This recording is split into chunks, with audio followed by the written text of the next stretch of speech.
I think AI today can really give you an accelerated way to really get smarter and get more attuned to how you can position yourself as a candidate. Do you have a favorite interview question? Tell me about a time that a customer changed your point of view. Caring about what the senior level leaders think, but they don't care what their own team thinks. Ooh, I wouldn't want to work for or with that person, the culture of the team they did. Like when someone asks you, like, well, what do you know about what we do, right? Really put it in the lens of the customer, right? Because if we are not in service of the customer, what are we doing as a product and a service?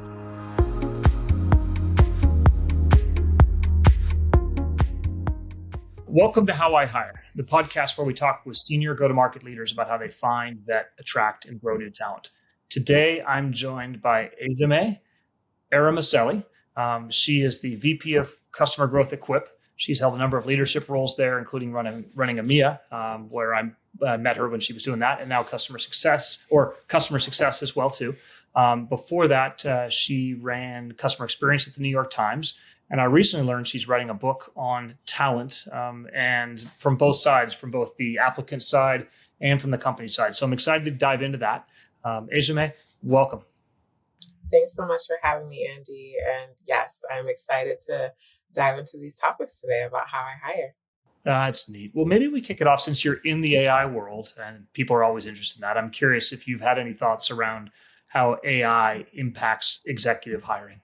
Yeah, I think we're all still learning and seeing how it's evolving and things are moving so quickly.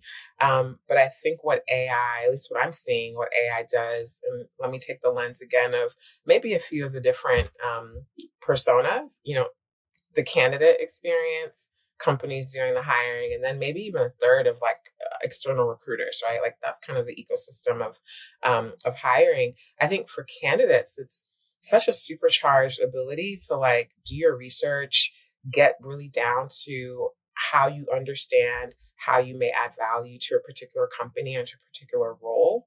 It's actually something that I delve into in my book around fit, where there's kind of three dimensions. There's how good of a fit are you for the specific role and the responsibilities you're asked to take on and the core objectives you're asked to move forward with, the team itself, how structured or unstructured, how large the team is, and then finally the company. So what is the size stage, the product they're selling their customers? So I think AI today can really give you an accelerated way to really get smarter and get more attuned to how you can position yourself as a candidate. A friend actually shared with me just a few days ago some new prompt around how you can really get deep research and insight about a particular person. And so think about, if you're going to meet with a recruiter or meet with a hiring manager, really starting from that point of view and really being able to go deep quickly. I think for companies, you hear all of this about AI recruiters. The human touch, I think, is still going to be there. But I think what companies are challenged with these days is just kind of cutting through the noise and getting and surfacing the best talent in general. I'm really interested to see what happens there in terms of being able to screen and being able to pinpoint and fine tune an AI that really gets you the surface level who those best candidates are. And then I actually haven't thought about AI for recruiters, but I think kind of maybe the same vein in terms of being able to understand your network, be able to see who are those people maybe talking about things, or who are those people that might have some skills that you might be looking for more broadly in the market. Be really curious to see how that plays out. Yeah, I think both sides are kind of, we're just still in the early stages of figuring it out. I think it's causing Absolutely. both smarter, more targeted, but also messy at the same time. Right. You talked about fit, and I know you've been thinking a lot about that with your book. I'm excited to dive into it. You named the three areas, role and responsibilities, which I think is probably the easiest to evaluate. You can look at a resume and you can say, have they done the job before? Right. But team and company, I'd love you to go a little bit deeper in terms of both of those. Of Yeah. how do you evaluate that when you're hiring somebody onto your team? Yeah. So how they're a good fit for our team and our company. Yeah, there are a few ways to think about it as a hiring manager. So team, I think we need to be honest with the maturity of our teams. Right. So again, I've been running customer success customer experience teams, do you have the core processes in place? Do you have your customer journey mapped? Or are you still kind of early in that process, right? Mhm. Hiring for someone that's going to help you build that process versus hiring for people that are going to help you operate and implement and maybe refine that process are two totally different types of people that you should be looking for, right? So I think an honest conversation of like, what is the maturity of our organization around process, around our tools that we're using to be able to achieve certain outcomes is a critical first step. And then to your point of drilling then down to the skills, optimizing for people that can bring skills like being able to craft new processes, kind of like work with ambiguity, would be something to focus in on. I had a manager that said, imagine you're standing in the front of a jungle. Are you more comfortable with a machete or a map? Right? Like being able to identify, like, who do I need for my team right now? And then from a company perspective, there are a few dimensions there as well, because, are you working at a large organization that is $1 billion in revenue, or are you, a series B company that, is just still trying to find product market fit? The other dimension is, who are the customers are you servicing, and who would this person be responsible for working with? Very senior enterprise customers, or more small business SMB type managers. So being able to really understand kind of like, what at a company level do we need? Who are the people that are going to be successful in this role based on what our needs are? Is a sort of the team and the company fit as well. That I think is essential for hiring managers to take a critical look at, to be honest with themselves. We all say that we want rock stars and ninjas to come in, but I think, yeah, you can still find that. But the way you find that is to really refine and be honest with where you are organizationally. I love that. How do you think about like the style of the team, the culture of the team, right? Like some are direct and That's a big in part of front it. Yeah. versus more subtle and passive aggressive. It's like it's probably hard for companies to. It's probably hard for some Well, companies I to. would say that's not good. If you're passive aggressive, then maybe you need to work on that first. Yeah, true. But I No, I mean, get what I you're think saying though. I think some There's companies different. may not even Yeah. like. How do you assess that with a candidate? Do you put them in settings to be able to collaborate with the team and get to know the team, or how do you think about that? Yeah, well, I think it starts by what you're saying first, is like understanding like, what is the culture internally, right? And like a lot of candidates ask that question as part of the hiring process. It's like, what is it like to work here? What is the culture? Be honest about it, right? Like based on your size and stage, if you have a tendency to, move very quickly, move with urgency, right? If you over-index for people that are more action oriented, like tell stories about that. And once you identify those elements of culture, and really that manifests in terms of behaviors that are rewarded, right? Once you identify that, then being able to, as you mentioned, craft an interview approach and an interview strategy that gets at that. Whether that's role playing, whether that's a take home case study, whether that's, I think you brought a great example, putting them actually in an environment where maybe they can like work with the team on a project. I know that's a lot of time investment, but really having the ability to see how they would act and react in those particular situations will help you then map to the specific behaviors that are indeed part of what makes up your culture. But situation interviews, behavioral types questions can also get at that as well. Yeah, I love that. One you didn't touch on, I'm curious, is like who you work for or like who works for you, right? Like I look at it and I say, I have a style for myself. I'm going to put it out there in my user manual so people can figure out like, do they want to Yeah. work with Andy or not? So if somebody's interviewing with you, like there Yeah. is the Ejieme, like what is her style like and how do you work with her? Like how do you communicate your personal leadership style and how do Yeah. you filter out for people that don't fit with that? Yeah, I love when candidates actually ask that question. It's like, what is your leadership style? Right. And I think, again, doing the work, so much of this is like therapy here. Do the work first. And then Yeah. once you have that self-awareness and that understanding of like, this is how I am as a leader, this is how I show up. For example, I love being able just to like text someone, actually kind of like to move out of Slack a little bit, especially when we're working together. And I'm fine if they're texting me as well, right? But I think there's certain boundaries with text-based communication, especially if it's out of Slack, right?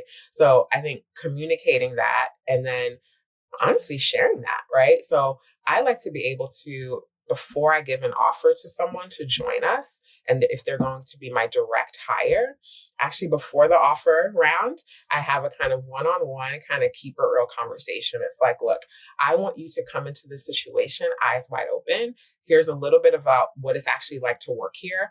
Here's a little bit about what it's actually like to work with me, right? And I think that gives the candidate the time then. It's a more of a kind of personal, interpersonal, this is how it's like, this is who I am as a leader, this is how we're going to work together.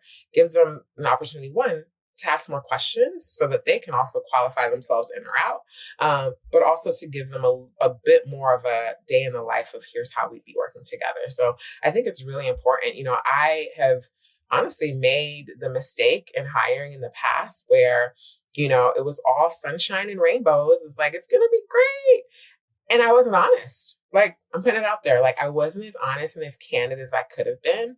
And it ended up setting us back because the candidate joined. We were misaligned. They weren't happy. They felt like things had been misrepresented.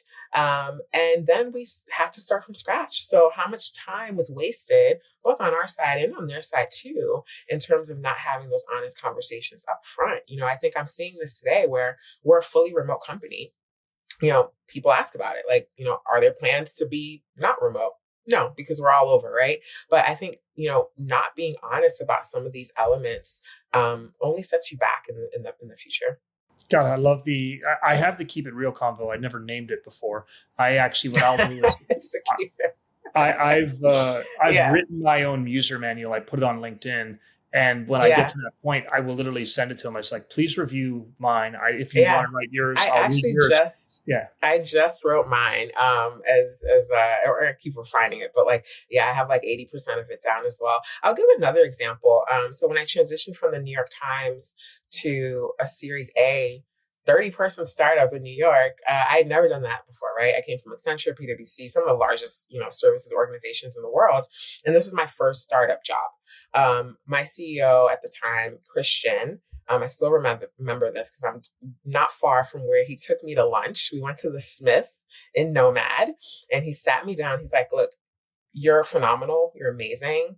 You've done some really cool things. We think you'd be good here. But he was like, I've never hired someone who didn't have startup experience before.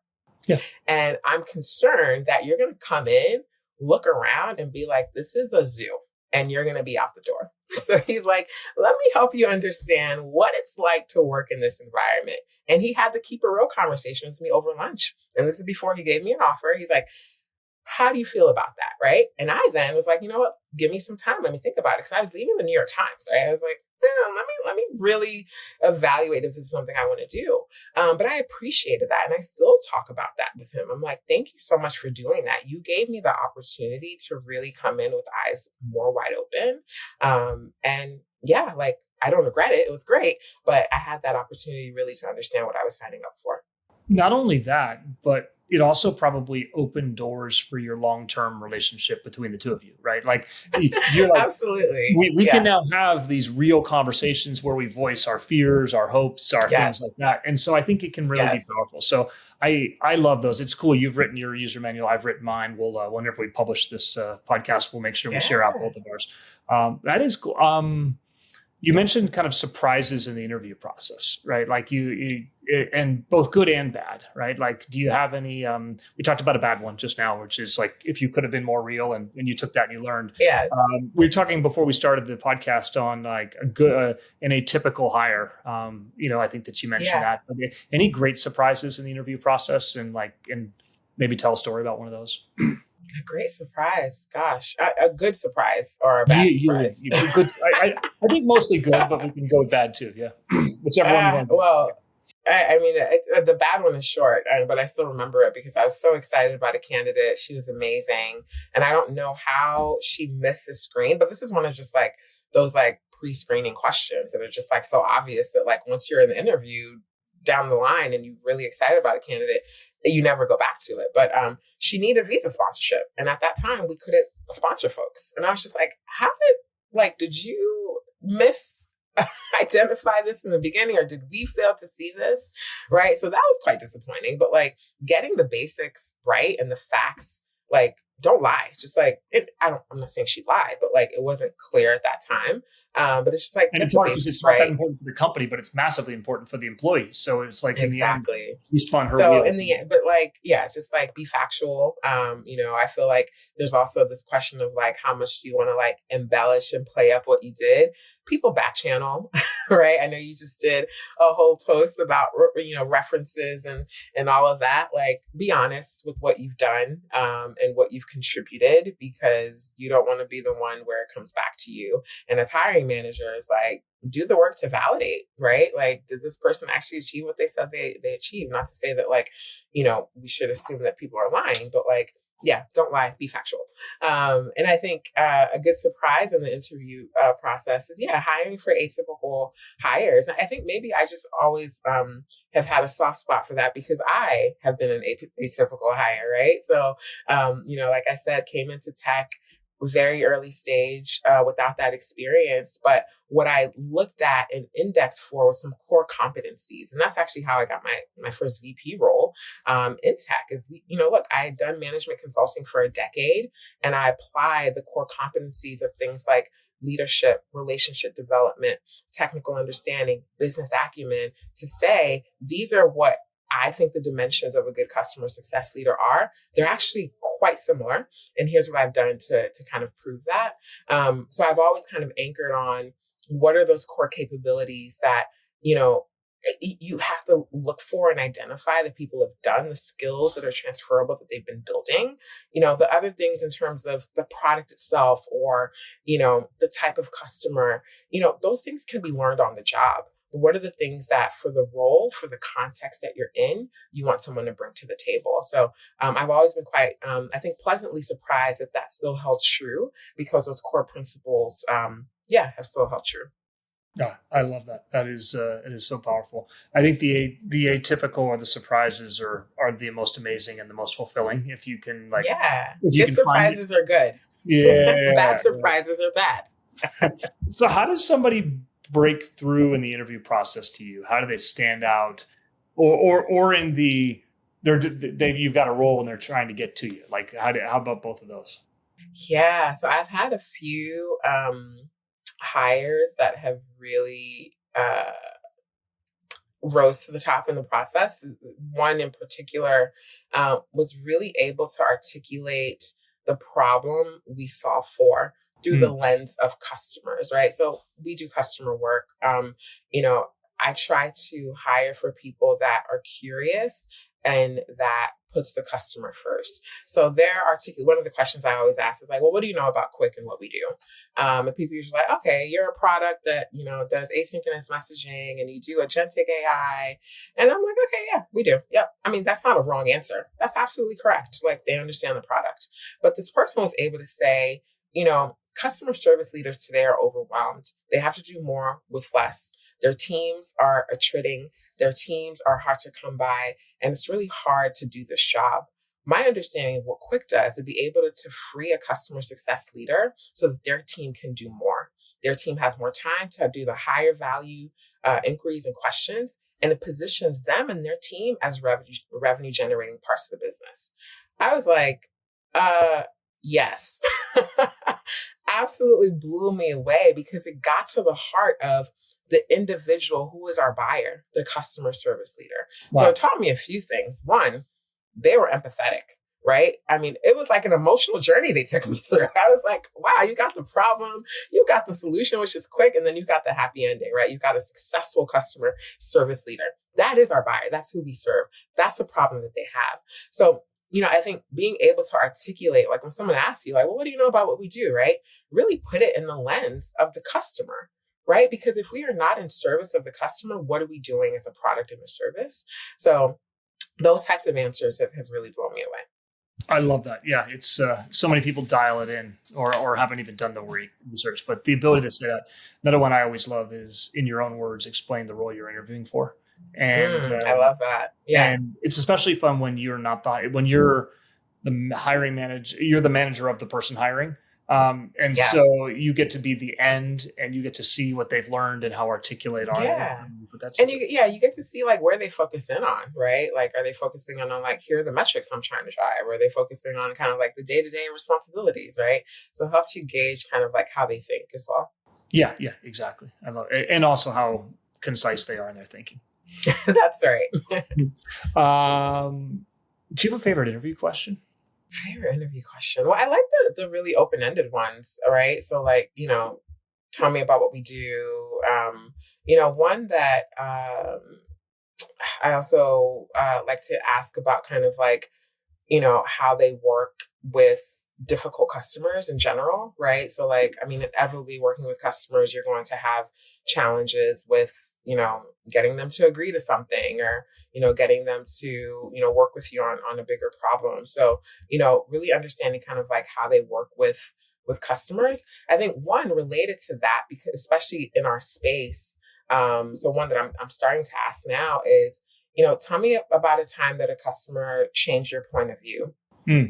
Because it really is about, we don't always have all the answers. I think, if anything, some of my rub with moving from consulting to product and tech oriented companies is like, we always think we're the smartest in the room. And don't get me wrong, we are very smart people. We have very smart people, but our customers do as well, right? So, can you take customer feedback in a positive and constructive way? When has a customer changed your mind about something, and what Ooh. was it? So yeah, that also kind of hints at, a customer mindset, and empathy as well.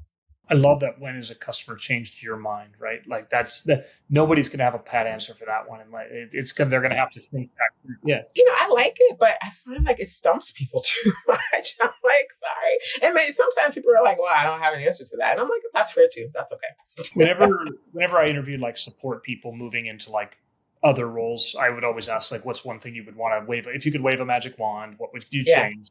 And like they're like 2/3 of people take themselves out, right? Like they're just not good.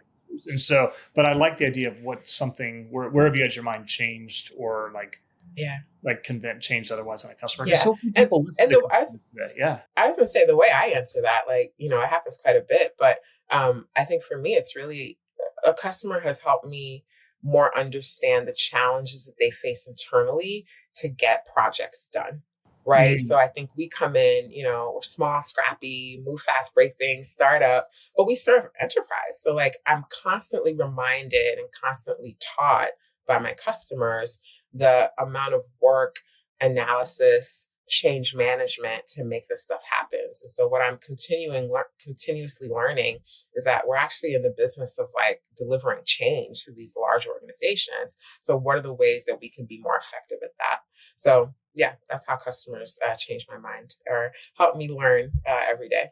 I love it. Not just give your best interview question, but also give the best answer Yeah. too. So, people, if you're interviewing with Ejieme, like, don't watch this. Everyone else, please do. The we did, as you referenced, we were just writing an article and posted it yesterday or today actually on references. I'd be fascinated, like, how do you do references? Like, do you do references, and how do you think about that? Yeah, I like to do references. I love when it's a back channeled reference though too. But yeah, before we give an offer, I have the keep a real conversation one, Mm-hmm. and I have the can we chat with a few of your references. I usually ask for someone that's been their manager. And a peer, if it's someone that is in a people manager role, then someone also ideally that has been on their team, which I think is maybe a different approach. But I do like to see and gauge, how are they as a manager? They can say all the things to me, but how are they really when it comes to day to day people management? And in that conversation, it's really how have you worked with this person? What are their superpowers? What were some of their areas of development? I do spend like maybe 2 to 3 minutes describing our company, what we do, and the role, and just saying, we're really excited about this person. Like with that context, is there anything else that you want to highlight? Anything else I should have asked about? So, yeah, they're usually 15, 20 minutes. Obviously, if you're asking someone to give you a reference, hopefully they're selecting folks that are going to give good references. I have actually had a handful that's like, yeah, I'd be concerned about this, this, and this. And they were legitimate concerns. So I appreciated that honesty. But again, the back channel references are where you can kind of get at the heart, it's people that are not hand selected by the candidate themselves. I love it. What you just referenced made me think of something, which is I don't just ask for people who managed them, but also who they managed. Oh, yes. I literally got a text from my old boss today. He's like, I put you down as a reference. I'm like, great. Yeah. Yeah. But I think somebody said me something else really interesting in the last like couple of years, which was there was one person, they said they're amazing at like caring about what the senior level leaders think, but they don't care what their own team thinks. And I was like, ooh, I wouldn't want to work for or with that person, the culture of the team they did. And so I think the idea of I'd never insisted upon reference from somebody who worked for you before, but I feel like after your comment, one other comment, and then like that concept, I'm like, yeah, I would want to know like the culture of the team that this person's building, right? Are they two-faced up versus down or something like that as well too? The other one that I think is interesting, especially for team leads and people managers, and I've not done it yet, but I've been drinking a lot of the Kool-Aid of like team first and team one, and how you as a leader work across the different functions organizationally. And I think especially in customer success, post sales, post acquisition teams, that's critical to our job. So I want to also start, how many references can you ask for? But someone that is a peer, right? To see like, how do you work together to move these objectives forward? How is this person collaborating with you? Because I do think that like, I've seen examples of like really strong people managers, really strong upward managers, but kind of are like elbowing and like knifing everyone to get there. And that's not good either, right? So that's another dimension of like how team first and team minded are you as well. I love that. I got to write that down as well too. So say you've got somebody hired. How do you make them as successful as possible? Like in the first like month, 2 months, whatever it is. Do you have a tactic, a strategy? I throw them in the fire. That's part of it. No, I think, so I have an onboarding template that I've been using for a few years now. And it's essentially, here's where to find all the things, like here's the like standard, where to go. Here's some of like training materials. But I spend a lot of time for that role. Going back to that kind of like team first, how you work across the organization. And I write basically the people that they need to kind of like meet and topics that they should be talking to this person about. So I kind of give them a head start of like, so let's say the director of customer success I hired, this was, hey, here are the 3 people on the product team. Here are the 3 people on the marketing team. Here's the context of their role and how I expect you to be working with this person, right? So it gives them a bit of a head start in, okay, like, everyone does like, oh, grab 15 minutes, like you're new to the team, walking on board. But I find that those conversations go one or two ways. One is just like, hi, it's a just general introduction, which is nice. And then it's like, yep, this is what I'm going to do. Like, nice to meet you. And there's no kind of like structured approach to like, here's what my job is going to be. Here's how I envision us working together. Like, what's the cadence of this relationship? How do we make sure that like we're driving to mutual outcomes? It's not as structured. So what I like to do is kind of give a starting structure to those conversations. 3 to 4 bullets. Here are some topics I would suggest you talk to this person based on how I envision you working with them. That's amazing. I never thought about that before. I'm learning so much on this thing. It's just neat to see how you think about it. What questions haven't I asked you about talent and hiring? I know how deeply you think about it that I should have asked that run through your mind. Yeah. One of the things I'm actually dealing with right now. So maybe let's workshop it a little bit. So I had my junior account manager, decided to leave, go on to greener pastures. He spent many years here. He grew up as an SDR. We promoted him to a junior AM. So it was time for him to go and do different things. But now that book is kind of our long tail of customers. I am really evaluating better leveraging automation to handle some of those tasks. But where I'm challenged is that it's not a full-time job anymore, potentially, if I'm automating many of these touch points and these interactions. So I'm like, I designed what I would like to be basically a unicorn. And I'm being very honest and very, very self-aware that this person likely does not exist, but I've kind of created a junior AM plus kind of like meets RevOps person. I And love I'm it. like, Honestly, I see that all the time, which is yeah, CS and account managers yeah, saying like, I've decided I don't want to be customer facing for the rest of my career. And they start to do a little task here and there. So I think sometimes you can take your high performing AM and you have that career convo, right? Of like, what does the next 5 years look like for you? And I'll often give people like little bits of projects in RevOps to be able to figure yeah. stuff out. Yeah.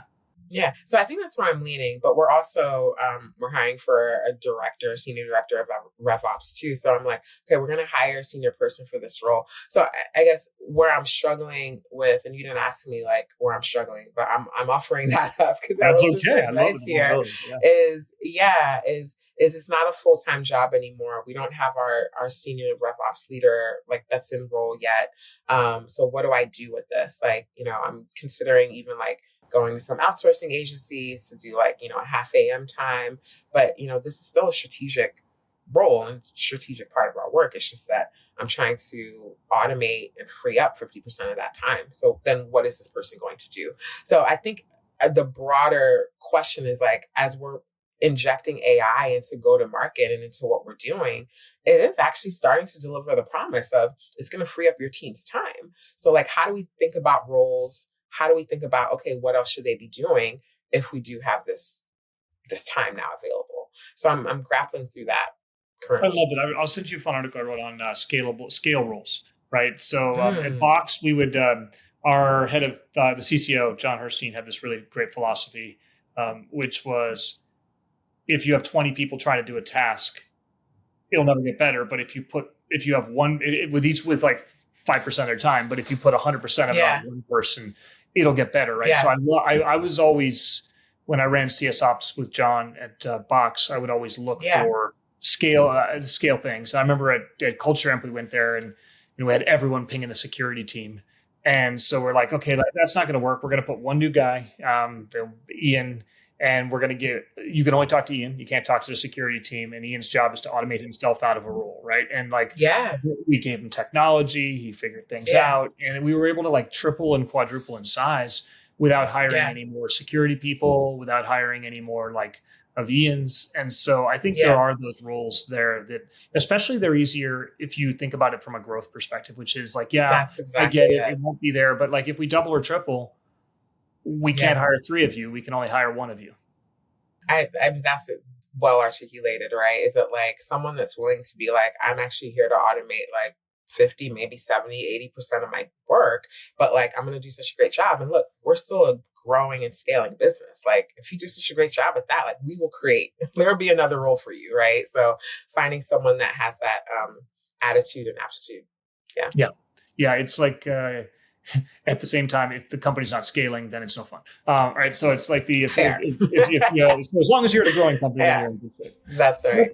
That's amazing. Well, I truly enjoyed this. I feel like you're incredibly articulate how you think about hiring, and talent and fit. And so I'm excited to read the book, and I'm really honored that you agreed to do this today. Thanks so much, Andy. So great for you to have me on. Appreciate it. Thank you. Have a great day. Thank you.